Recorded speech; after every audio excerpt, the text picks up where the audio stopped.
रही दूसरी train B को 21 सेकंड में पूरी तरीके से पार कर जाती है। ट्रेन बी को 420 मीटर लंबी सुरंग को पार करने में कितना समय लगेगा? ये देखो, पढ़ो ध्यान से, पूछा गया है ट्रेन बी को 420 मीटर लंबी सुरंग को पूरी तरह से पार करने में कितना समय लगेगा, सेकंड में बताना है। मुझे ट्रेन बी की लंबाई दी हुई है, नहीं दी हुई। ठीक है भाई, मुझे ट्रेन बी की स्पीड दी हुई है, नहीं दी हुई। यानी कि अगर मेरे को ये क्वेश्चन सॉल्व करना है, हाँ ट्रेन बी की स्पीड तो दी हुई है, अगर ये क्वेश्चन सॉल्व करना है तो हमें ट्रेन बी की लंबाई निकालनी पड़ेगी केवल। हमें यहां से इस क्वेश्चन को सॉल्व करने के लिए ट्रेन बी की लंबाई निकालनी पड़ेगी।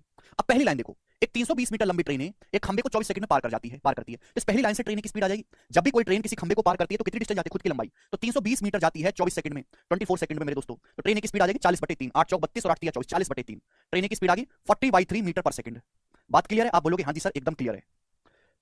अब ट्रेन बी की स्पीड है 72 kilometre per hour. Train B की स्पीड है 72 किलोमीटर पर आवर।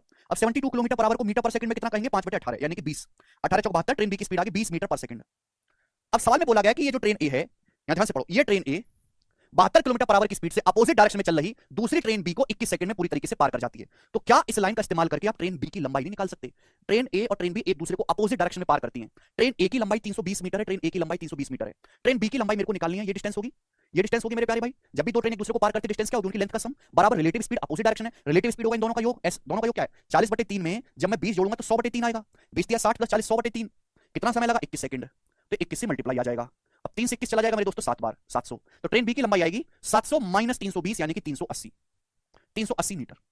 तो ट्रेन बी की लंबाई 380 मीटर आ गई। अब सवाल ये पूछा है कि जो ट्रेन बी है 420 मीटर लंबी सुरंग को पार करने में कितना समय लेगी। तो ट्रेन बी की लंबाई 380 मीटर है, ये सुरंग को पार करेगी 420 मीटर लंबी। तो इतनी स्पीड, इतनी डिस्टेंस कवर करनी पड़ेगी।